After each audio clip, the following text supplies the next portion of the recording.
अस्सलामुअलैकुम नाज़रीन कराम, नई वीडियो में आपको खुश आमदीद कहते हैं। खदीजा शाह की ज़मानत हो चुकी है, लेकिन उसके बावजूद उन्हें जेल में रखा गया है। कैसे और क्यों उन्हें जेल में रखा गया है, इस पर बात करेंगे। जबकि कल इमरान रियाज खान एक ज़मानत के सिलसिले में अदालत में पेश हुए, वहाँ पर एक सहाफ़ी ने उनसे सवाल किया कि क्या आपका सॉफ्टवेयर अपडेट हो चुका है। वो सवाल किसने पूछा, उसका बैकग्राउंड क्या था, उस पर भी बात करेंगे। जबकि अंसार अब्बासी बड़े सीनियर सहाफ़ी हैं, उनको ये खबर इंटेलिजेंस के अहम ज़रिए ने दी है कि पीटीआई की मकबूलियत की बातें महज कहीं सुनी हैं, उनका हक़ाइक़ से कोई ताल्लुक़ नहीं है। और at the same time the news ने सर्वे करवाया है। इस सर्वे के नताइज भी मैं आपके सामने रखूँगा। तो अंसार अब्बासी की अपनी गुफ्तगू की कोई हैसियत नहीं रहेगी। लगता यही है कि अंसार अब्बासी खुद कहीं सुनी बातों में रहते हैं, उनको कोई इल्म नहीं है। नाज़रीन इकराम, कल इमरान रियाज खान पेश हुए अदालत में, और पेश होने के बाद उन्होंने पाकिस्तान जिंदाबाद का नारा लगाया। वहाँ पर एक सहाफ़ी ने सवाल उनसे पूछा कि क्या आपका सॉफ्टवेयर अपडेट हो गया है। इस पर उन्होंने आसमान की तरफ इशारा करते हुए अल्लाह को हाजिर नाजिर ठहराते हुए कहा कि नहीं। देखें, मौजूदा सरकमस्टांसेस और फिर इमरान रियाज खान की जैसी सेहत है और जिन हालात वाक़यात से इमरान रियाज गुजरे हैं, इस पर बहुत तनकीद की गई उस सहाफ़ी पर। इवन मैंने तनकीद की कि यह गलत टाइम पर बहुत गलत सवाल था, गैर अखलाकी हरकत थी। अब जब मुझे पता चला कि वो सहाफ़ी कौन था जिसने सवाल किया, शाकिर अवान साहब थे, बड़े अच्छे कोर्ट रिपोर्टर हैं जिनकी जानिब से ये सवाल पूछा गया। इस सवाल का मकसद क्या था, वो जब मैं आपके सामने रखूँगा तो आपको भी शाकिर अवान से हमदर्दी होगी। देखें, बहुत सारे सहाफ़ी एक घटिया लाइन पर चल रहे थे। जब से इमरान रियाज खान घर आए कि इमरान रियाज का सॉफ्टवेयर अपडेट हो गया है, इसलिए वो घर वापस आए हैं, तो उनके इस प्रोपेगेंडे को किल करने के लिए शाकिर अवान ने पब्लिकली ये सवाल पूछा, ताकि वो लोग जो कहते हैं कि इमरान रियाज खान का सॉफ्टवेयर अपडेट हो गया इसलिए वो घर आए हैं, तो व्हाट डू यू से ऑन दैट। तो इस पर इमरान रियाज ने आसमान की तरफ इशारा करके कहा कि अल्लाह को हाजिर नाजिर जानकर कहता हूं कि कोई सॉफ्टवेयर अपडेट नहीं हुआ। शाकिर अवान की नीयत ये थी कि सिचुएशन को क्लैरिफाई किया जाए और उन लोगों को जवाब दिया जाए जो प्रोपोगेंडा करते हैं इमरान रियाज के नाम पर। अब शाकिर अवान जो हैं, जो इस वक्त आइन तोड़ा जा रहा है, जो आइन से बालातर इक़दामात हो रहे हैं, उनके खिलाफ शाकिर अवान डट के खड़े हैं और बड़े बेहतरीन रिपोर्टर हैं। दूसरी जानिब खदीजा शाह 9 मई के बाद गिरफ्तार हैं। इस वक्त 3 FIRs उनकी सामने आ चुकी हैं और उन तीनों में उनकी ज़मानत भी हो चुकी है, लेकिन फिर भी उनको अभी तक रिहाई नहीं मिली। एक FIR में ज़मानत मिलती है तो अगली में गिरफ्तार कर लिया जाता है, अगली में मिलती है तो फिर उससे अगली में गिरफ्तार कर लिया जाता है।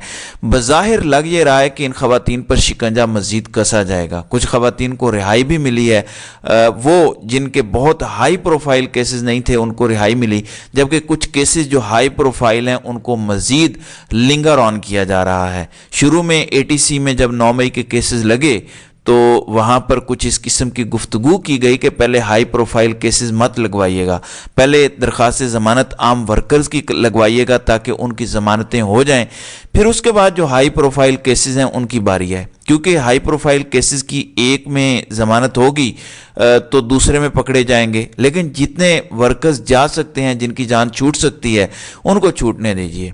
अब जो हाई प्रोफाइल केसेस हैं उनमें आलिया हमज़ा, खदीजा शाह, डॉक्टर यास्मीन राशिद, आयशा भुट्टा, सनम जावेद, तैयबा राजा, इनको केसेस से जान छुड़ाने में मज़ीद वक्त लगेगा। अब खदीजा शाह की तीनों केसेस के अंदर ज़मानतें हो चुकी हैं। जो नया आर्डर आया है उसके मुताबिक 96/23 एक FIR थी, फिर 127/23, फिर 109/23, ये 3 FIRs के नंबर हैं। अब लेटेस्ट अपडेट यह है कि खदीजा शाह की इन तीनों FIRs में ज़मानतें हो चुकी हैं। टेक्निकली या कानून के मुताबिक उनको घर में होना चाहिए, लेकिन किया क्या गया है, SP कैंट ने और इंटेलिजेंस ब्रांच वालों ने मिलकर एक रिपोर्ट बना दी है कि खदीजा शाह की जो एक्टिविटीज़ हैं, जो उन्होंने 9 मई वाले दिन किया, रोड्स ब्लॉक की, ये किया वो किया, अगर फर्दर उनको छोड़ दिया जाए तो ये नक्शे अमन का बायस बन सकती हैं, इसलिए इनको अंदर रखा जाए।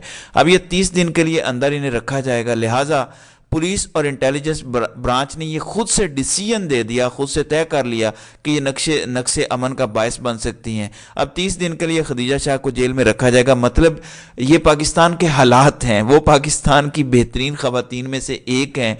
हज़ारों लोगों को उन्होंने रोज़गार दिया, इंटरनेशनली पाकिस्तान के लिए इज़्ज़त का बायस बनी।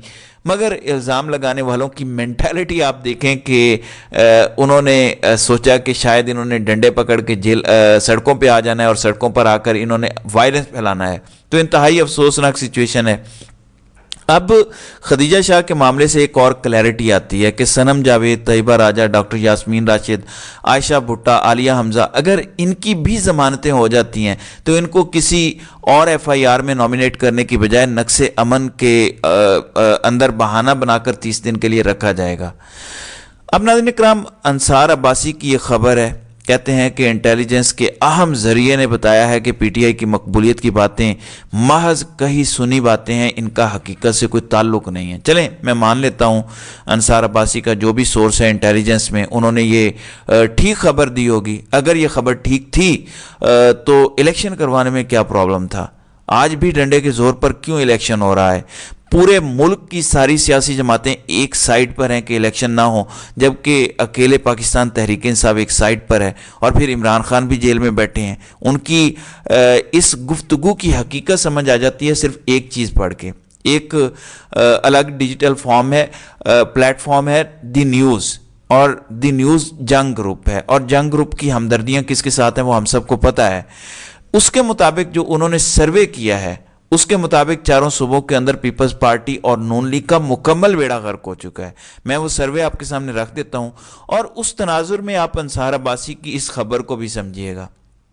बलूचिस्तान के अंदर 11% लोग कहते हैं कि वो नून लीग को वोट करेंगे, 18% कहते हैं पीपल्स पार्टी को वोट करेंगे, जबकि 36% कहते हैं कि वो पाकिस्तान तहरीक इंसाफ को वोट करेंगे। केपी के खैबर पख्तूनख्वा, जहां पर तहरीक इंसाफ सबसे ज़्यादा तगड़ी है, 2% लोग कहते हैं पीपल्स पार्टी को वोट करेंगे, 12% कहते हैं पाकिस्तान मुस्लिम लीग को वोट करेंगे, और 69% यानी तकरीबन 70% लोग कहते हैं कि वो तहरीके इंसाफ को वोट करेंगे। आगे सिंध में आ जाएं।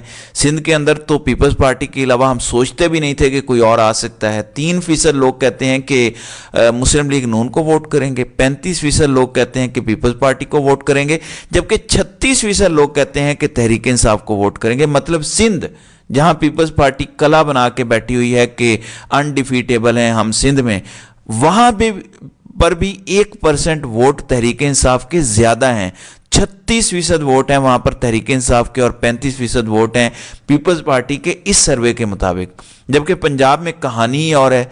पंजाब में 4% पीपल्स पार्टी का नाम लेते हैं कि हम पीपल्स पार्टी को वोट डालेंगे, जबकि 28% मकबूलियत का ग्राफ मुस्लिम लीग नून का है, जबकि 41% ग्राफ मुस्लिम लीग पाकिस्तान तहरीक इंसाफ का है। अब ज़रा इसको टेक्निकली समझिएगा। पंजाब की सिर्फ बात कर लेते हैं।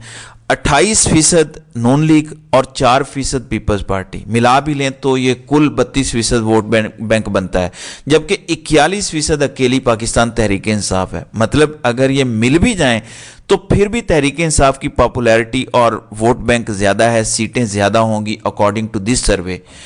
अब सिंध में आ जाएं, यहाँ 3% नून लीग और 35% पीपल्स पार्टी है, दोनों को मिला लें तो 38% बनता है ये वोट बैंक, जबकि 36% पाकिस्तान तहरीक इंसाफ अकेली है। तो यहाँ पर अगर अलायंस बनते हैं तो यहाँ पर 2% वोटर ज़्यादा हो जाएगा मुस्लिम लीग नून और पीपल्स पार्टी का, जबकि खैबर पख्तूनख्वा में 2% पीपल्स पार्टी और 12% नून लीग है, यानी 14% इनका वोट बैंक हो गया, जबकि 69% पाकिस्तान तहरीक इंसाफ है। मतलब सब के सब इकट्ठे भी हो जाएं तो फिर भी उनका वोट बैंक आधा भी नहीं बनता पाकिस्तान तहरीक इंसाफ का के मुकाबले में खैबर पख्तूनख्वा में। फिर बलूचिस्तान के अंदर बड़ी इंटरेस्टिंग सिचुएशन है। 11% नून लीग और 18% पीपल्स पार्टी है, दोनों को मिला लें तो ये 27% बनता है, जबकि यहाँ 36% पाकिस्तान तहरीक इंसाफ का अकेले वोट बैंक है। सो ये कहानी बड़ी मुख्तलिफ है। यहाँ पर अता मनीका की एक स्टेटमेंट आप याद रखिएगा कि मुख्तलिफ रिजल्ट्स आएंगे और ऐसे रिजल्ट्स आएंगे जो सबको परेशान कर देंगे। इसलिए खल्के खुदा को अगर वोट डालने का मौका मिल गया तो जिस तरह परवेज़ इलाही ने जेल से बैठे हुए कहा था कि तहरीक इंसाफ को इतना वोट पड़ना है कि सब हैरान परेशान हो जाएंगे, और ये वोट पड़ना है, सबको नजर आ रहा है कि पढ़ना है। मुझे नहीं समझ आती कि अंसार अब्बासी को किसने ये कह दिया और अंसार अब्बासी ने कैसे ये मान लिया। मैं वाकई समझने से कासिर हूँ। खल्के खुदा की जो आवाज़ है या जो ग्राउंड रियलिटी है वो तो इन सर्वेज से खुलकर सामने आ चुकी है, और ये मल्टीपल सर्वेज हुए हैं और हर एक में इसी किस्म के रिजल्ट सामने आए हैं, 2-4% ऊपर नीचे करके। गैलप का सर्वे भी इसी किस्म का था। तो समझ नहीं आती कि अंसार अब्बासी को रिपोर्ट देने वाले कौन हैं। बहरहाल उम्मीद है आइंदा आने वाले दिनों में सबको वोट देने का हक मिलेगा, और जिसके हक में वोट डाला जाएगा उस पर इस्टेब्लिशमेंट या दीगर हलकों की जानिब से कोई डाका नहीं डाला जाएगा। तो नाज़रीन इकराम, आपकी इस वीडियो के हवाले से क्या राय है? आप अपनी राय का इजहार कमेंट सेक्शन में ज़रूर कीजिएगा।